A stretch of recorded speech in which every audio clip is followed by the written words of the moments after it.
Creating the Perfect Company, from the organizational experts, Multiview Incorporated. This content is based on MBI's work with over 1,300 organizations, extracting 989 data elements with 922 cross-calculations over 27 years on a monthly basis, and then systematizing the operational success patterns of the 90th percentile. Our intent is to get beyond the brag and the boast, and simply share insights from our experience without manipulation or coercion to sell anything, except helpful ideas. These messages range from intimate recordings from the awakened forest to concerts, national conferences, and broadcasts.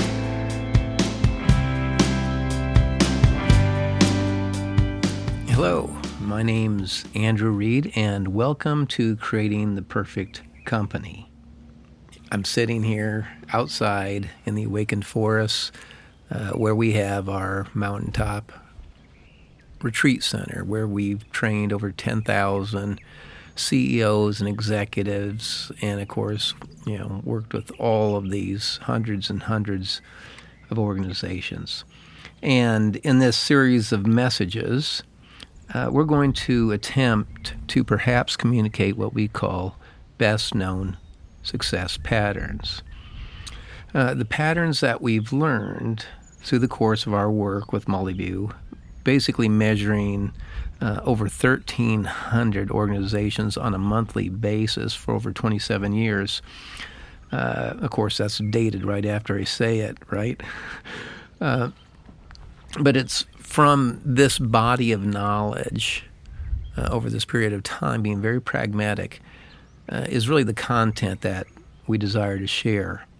And this idea of best-known success patterns merits some explanation, because there's so many consultants or super-duper people or whatever that always say best practice, and it's just like any thinking person would go, wait a minute.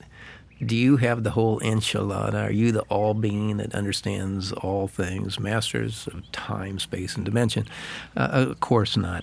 So really the best we can do as beings with five senses to interpret the world, the best we can do is have best known, because all topics, of course, are infinite. And it's foolish or perhaps even arrogant to indicate otherwise.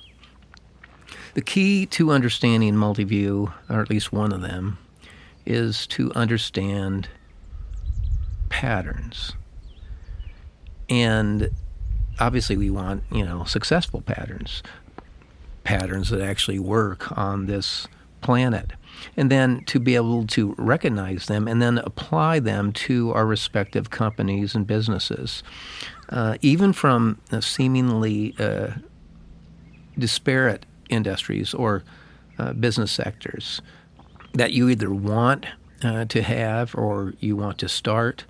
Because we've helped folks ranging from retail, agriculture, investment firms, healthcare, of course. That's probably our main thing, both post-acute and acute. Tax preparation, food services, convenience stores, fuel stops, and even the music business and city governments have incorporated many of the success patterns that we espouse. Of course, getting similar results, not the same results, because that's impossible, because there's an infinite number of variables in every organization. So that always has to be kept in mind. But again, the directional correctness is really what you're after. Of course, with all businesses, you need a great design, and the word design has a connotation of intention.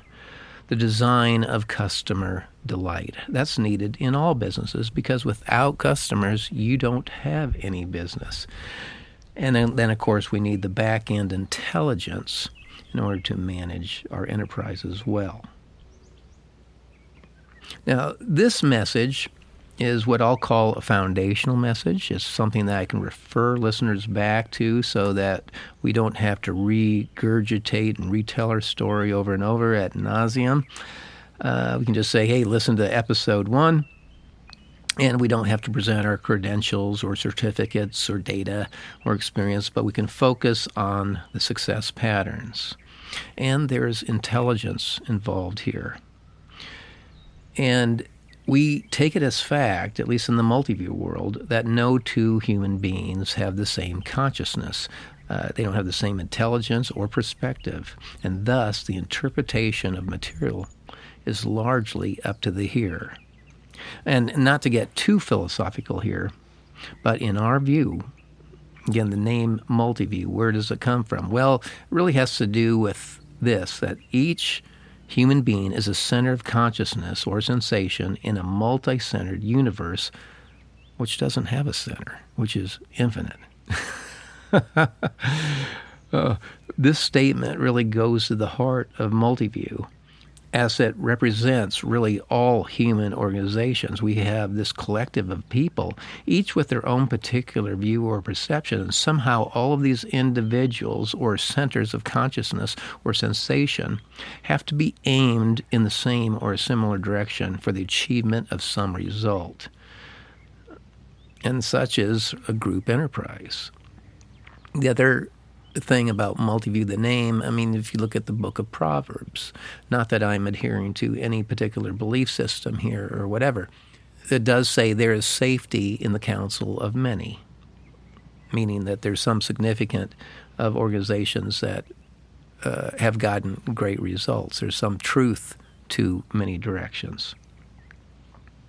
Most of multiviews or MVI's work has been in the post-acute care sector of healthcare. That is, hospice, home health, inpatient, palliative care, etc. We're basically CPAs and system analysts, and we are great at helping companies increase their quality and customer delight. We basically use Six Sigma-ish methods, the ones that we've learned and used. For example, with one of our equity partners, when we were winning the Malcolm Baldrige Award in our area, it's one of the two highest quality awards in the world. The Demings Award is the other one. And when we focus on quality, on customer delight, it normally produces phenomenal economic results. But it's a natural byproduct of doing quality. So you might say MVI is really a quality program, balancing purpose and profit. And I'm not saying they're equal. I think purpose always has to be at the top and elevated above profit. And then your profit is a natural byproduct of doing purpose. And you want to generate good profits rather than bad profits. And there is a difference. Our work is, I'll say this, profound on several levels. Why? Because we focus on the 90th percentile statistically. Again, we measure 989 data elements with 922 cross-calculations from approximately 1,000 organizations per month. That's key. And then we look at these and say, hey, who's doing great? Who's in that 90th percentile? And then the question is, what are they doing? And then use our intelligence to identify it, document it, systematize it, really for our clients. Now, when we're focusing on this 90th percentile, we're focusing on what? The outliers, which by definition is always a distinct minority. It is the few. It might be out of 5,000 organizations. It might be 10 organizations. It might be 5. It might even be 1. And so normally when you're presenting folks with these best-known success patterns, they challenge conventional wisdom. And many listening immediately cave to their prejudices and biases, and this is normal. It's expected. And frankly, it can't be helped. The new and the different challenge us. And the elite of the world operate differently, and that's just the way it is. And let me say this. Their results are normally structurally dictated by how they are organized and are systematized. So we focus on intelligence. And in our book, intelligence can be defined with 2 words: pattern recognition. You'll probably hear me saying that quite often. MBI espouses or focuses on system solutions rather than people solutions. That in itself is a huge difference because so many organizations focus on hiring the right people, the key person, the talent that's going to save us. And truth be known, people, or the people part, is only half of the business or enterprise equation. Yes, you need great people. But the system solution, I'll say for even getting great employees and partners, that has to be looked at. I mean, meticulously looked at. And let me make this statement. Your results are structurally dictated by your processes and systems. And an average process or system can only yield an average or mediocre result, no more or less. You see, we're living in a self-balancing world, and the outputs derived come from the quality of the inputs. So as we get down the road in these messages, we're going to go deep in really the realities of human behavior. Because what are we? We are human beings and human organizations serving humans. Boy, we better get human. And how do we take the know-how, the proprietary methods and practices of our organization, and get that into the DNA of everyone that works in our organization? That can be systematized. It's not just taking a magic wand and going, man, you got it.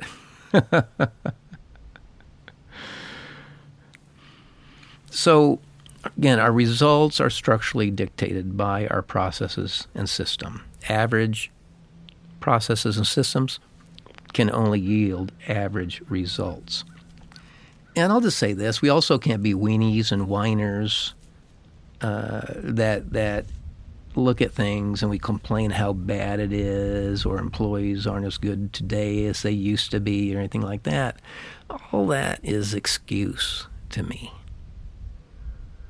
When we know we can take nearly anybody and upgrade them and empower them to become, much more than they realize, where they're really taking advantage of all the potentials they have.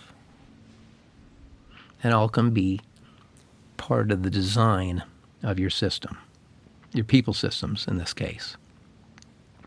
Now, I'm not here trying to be the 2x4, but sometimes the blunt reality needs to be confronted, does it not?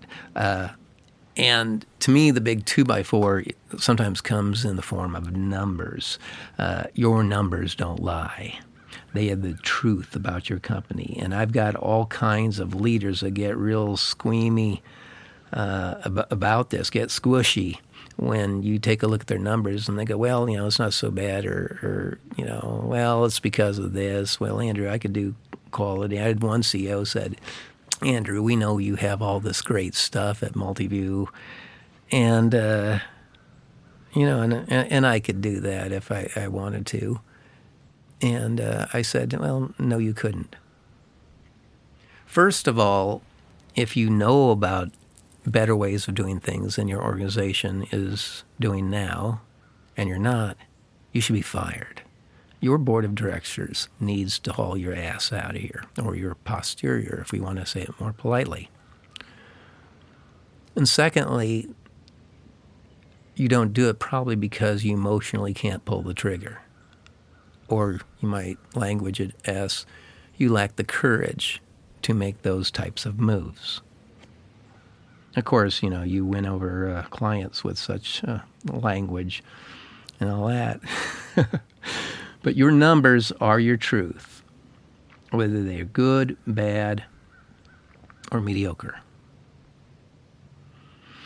And in the MBI world, the numbers are really your roadmap to be able to precisely direct energy and resources. And it is always in that sequence. Energy first, and then resources. Because you can have, for example, a pile of money, millions of dollars, And if there's no direction of those resources, it doesn't go anyplace. And so having the energy, and you could say it's the health or whatever, to be able to say, here's where we're at, and here's where we need to direct those resources or asset. And those are important points about MVI. The numbers tell us where to go to work. So you organize your financial statements and different quantification of your business in a way that you can easily see where your potholes are. And then what do? You go to work. You go to work doing what? Discovering best known success patterns. And you can get them all over the place. You can get them from other people in your industry or business sector. You can get them from observing things like nature, or you can get them from companies that study this, such as Multiview. But the job of a leader is to know where your potholes are, and then you go on the search to find the best known way of doing it, and then having the courage to actually get those initiatives implemented. Now, what are some of the topics in this series of messages that we're going to be talking about? Well, let's go through this. It'll include, of course, understanding the nature of best known success patterns, vision, naming, and branding, accurate thinking, because it's foolish to have unrealistic ideas about how to organize a business. Understanding standardization and accountability. And one thing that we're going to find out is that accountability is really where the action happens. Because if you can have standards and all this set for an organization, you can have the placards out there. But if someone chooses either willfully or ignorantly not to do one of the standards, what are the repercussions? What are the consequences? There has to be an element of pain involved with not doing the standards. Otherwise, vows are broken, promises are broken. What marketing's promising is not done by operations, and bad result. So understanding standardization and accountability. And the other thing we can talk about standardization. Most people don't have a clue about it. People think, oh, I know how to do that or whatever. Well, then where are your results?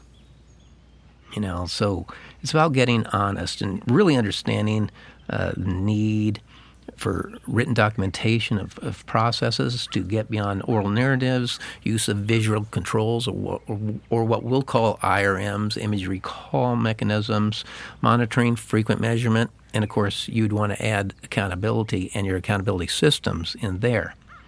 Other topics, processes, structures, and standardization. And of course, focusing on system solutions rather than people solutions. Compensation design. Compensation was one of the beginnings of Multiview. The very first system we put in, again, we had 100% increase in productivity, and we've seen this replicated over and over and over and over again. But most people, they won't touch compensation. Oh my God, everyone's going to quit, blah, blah, blah. And we have never seen that happen, even when they botch it up and do roll out something that's half-baked.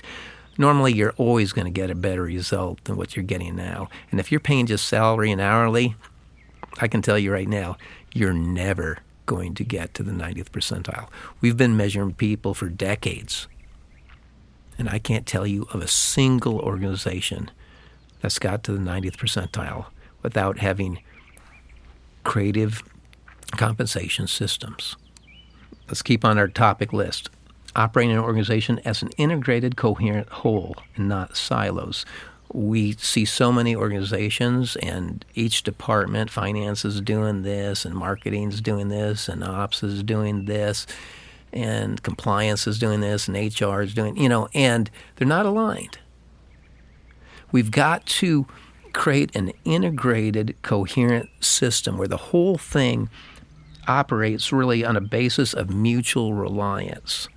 So when pain is felt in one part of the organization, it's felt all over. It's not siloed off like, oh, I just broke my arm and I'm not going to do anything about it.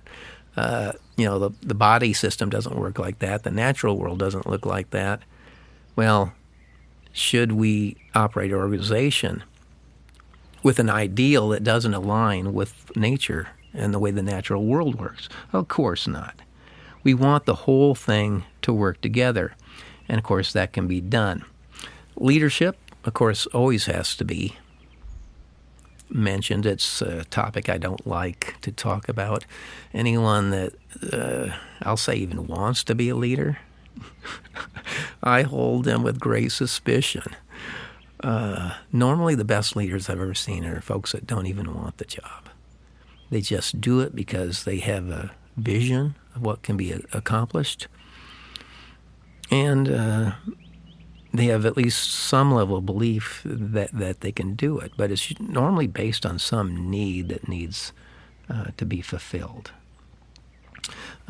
Financial report organization, critical, so that people aren't having to go through all this data and actually dissipate focus by these huge volumes of reports. And I think it's better for the organization to really think through what are the essential things. And this is an interesting thing regarding measurement. A lot of people try to measure hundreds of different things. Normally not necessary. Because I found if you focus on the important ones, you may have one measure that satisfies 30 or 40 other measurements that you can get rid of if we focus on the thing that's the most important. Complaints is a great one. Just the number of complaints in an organization. And then there's people development. And this is really probably the big enchilada. And I'll just say this, all people systems need to be based on the realities of human behavior. So if you go into any of our libraries, you're going to find tons and tons of books on human behavior, because that's really what it's about. Again, we're human beings and human organizations serving humans. We got to get that. And an organization, of course, is a collection of people. It's a multi-view. And we break people development down into the four main processes: our talent attraction processes, our talent selection processes, our talent development processes, and our talent retention processes. All those need to have really their own focus. We got to be able to attract hot-rodded people. And then of those that want to get in this elite club, how do we select them so that we're not wasting our time training barren earth, people that are never going to work out? How do we efficiently and effectively transform them and get the DNA that we want into their blood? And then we have to retain them, because it does us no good to train people in our proprietary practices only to have them leave and then possibly use those best-known success patterns against us. Most of the time they won't do that because, first of all, they probably didn't really grasp the significance of the best-known practices, and they're probably dumb. But on the other hand, I've seen some folks. They looked at, we would go in, and we have a service called Magic, where we go into any organization that wants to increase its consumer delight, its customer delight, or get their back-end offices aligned, or operate as this integrated whole. I remember one organization that we were working with, and I was going through the materials, and we had a couple of our Magic consultants there and what have you. And the CFO took a look at the CEO and said, "This is never going to happen." And this gentleman went out and just started his own company and just made it an epic success. So he just said, okay, these patterns are going to take me where I want to go. Here's the playbook. Bam. So, you want to retain your talent so that you don't lose them. And once in a while, you may have a real winner that maybe is operating on a whole different intelligence than yourself, and that can happen. I mean, I know that happened with the Kellogg guys when Post came out of that, and it's happened in multiple industries. But that's just part of it.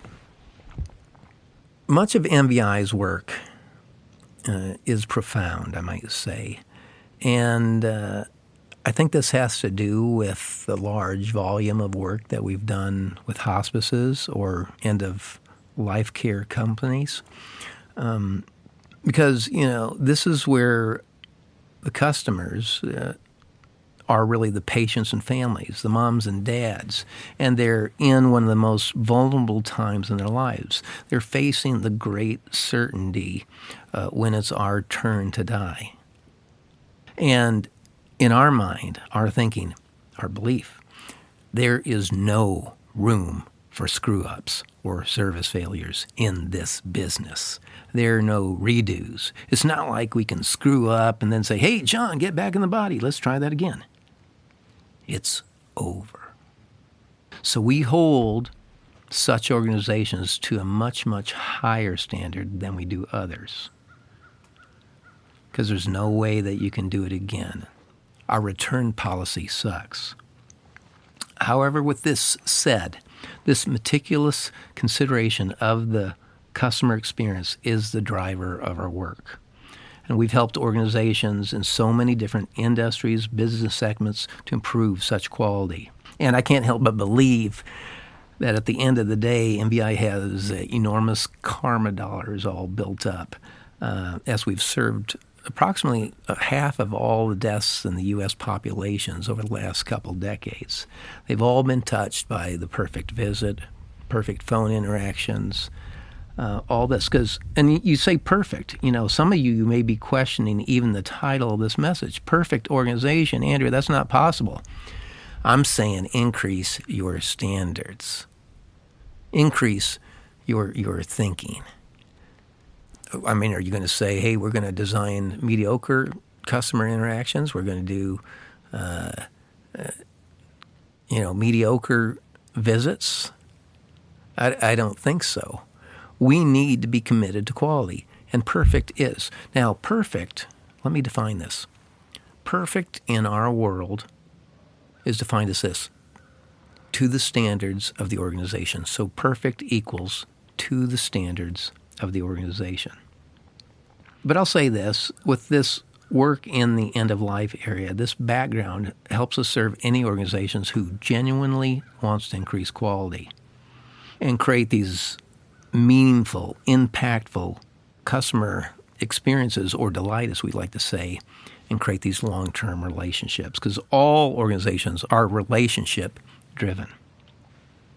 And as we start this journey, I'm not trying to impress you. I've found that if I try to impress people, I don't. So we're just going to put it out there the way it is, be as real and authentic as we can without the brag, the advertisement, the exaggeration, because to us, all forms of stretching things is a lie, right? And if we're trying to get at the truth of things, we've got to get real. We've got to get steely-eyed, just like looking at our numbers. We've got to say that's who we really are. That's where we really are. And when people embellish things, we don't get at the truth. So I just put that out there, that's the way we go at things, whether it's positive reality or negative. And we're also not going to be needy. There's millions of people that have this needy thing. Subscribe, like me, blah, blah, blah. Well, I'm just going to say this. The hell with your algorithms. We're going to put out quality messages, or at least ones in this format, when they happen. And we will be delighted if both of our customers or fans listen. Oh, my. So that's that. And we're really not trying to sell anything here, and I hope that's come across abundantly. It's really about, again, creating that better company, that better organization, and ultimately what? Having a better experience of life. Because it really doesn't do us very good to do all these business endeavors, and we end up with a crappy life, right? So that's that. And let me just say this. This is just our variation of perceived truths. And because really they're already out there. And so I'm not saying, hey, everything here is unique and has never been seen before. It may be packaged a certain way. And really our job is just to add our special flavor or spice to it. And hopefully it'll appeal to some segment of the population. And as we start to wrap this up, you may notice that our language is normally not very dictatorial, saying you must do this, you should do this, you should never do this, all that. And sometimes people get a bit carried away. And I think all of us know that when people make these overly confident statements, that it's not quite right. So you'll hear from us the word perhaps, maybe, often, I suspect, normally, usually. This allows a bit of a gap or an exception, a little space for the unknown, because, again, we just have to know that we don't have the enchilada and bring this bit of humility to things. So we try to avoid words like always, must, should, never, words of certainty. Because we know we live in a world that is obviously otherwise. Really, to tell you the truth, it's a combination of both certainty and uncertainty, and there's a type of interplay or game between the two. But again, I would hold suspect anyone that has too much confidence, because that kind of shows that person in some light as a fool, or one that maybe hasn't truly considered things. Because what? All topics are infinite, and you always have to be aware of the all light, all good, all sweet people either, because they're only getting the half of life. The dark side, the negative, is just as useful. I mean, the manure of a bad tragedy or experience a lot of times is fuel for something new, and that's just part of the ecosystem of this world. And if our words have a faint air of authority, that's because it's based on our experience, often hard-earned lessons involving pain, seas of tears, and a lot of suffering. But that's a necessary ingredient or nutrient, I just should say, in the evolution of any individual as well as a company. Pain is a great teacher. Okay, so with that said, I can't promise you the Holy Grail or that we've received some direct authoritative communication with Providence regarding the questions or topics discussed, but I can say that we will provide some directional correctness. And if an organization is open enough to these things, and you might want to have your leadership team and whatever listen to these periodically, that there's, again, these patterns, I'll get back to it, that's what it's really all about. And that directional correctness, that, hey, there is something to standardization. Hey, there is something to accountability. Hey, there is something to compensation. Hey, there is something to leadership development. And we may not know exactly what to do, but if we start going in that direction, we know that we're going to get a better result. In the back of the Executive Conference Center on top of the mountain, we have a bust of Voltaire. Voltaire was arguably one of the 5 brightest human beings to ever walk on this planet. And this is what he had to say about, quote, knowing it all. To have doubt is an unpleasant condition, but to be certain is absurd. So I figure if this came from one of the 5 brightest people to ever walk on the planet, we certainly should have some humility about things, and that includes all of the factors, the best known success patterns that we need in our organization. From a place of love and appreciation for all expressions of life, this is Andrew.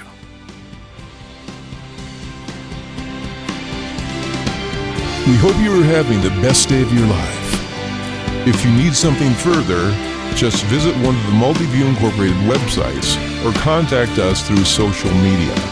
Smoke signals, carrier pigeons, telepathy have not proven reliable. All calls are answered within 3 rings by a competent, real person. Thank you for listening.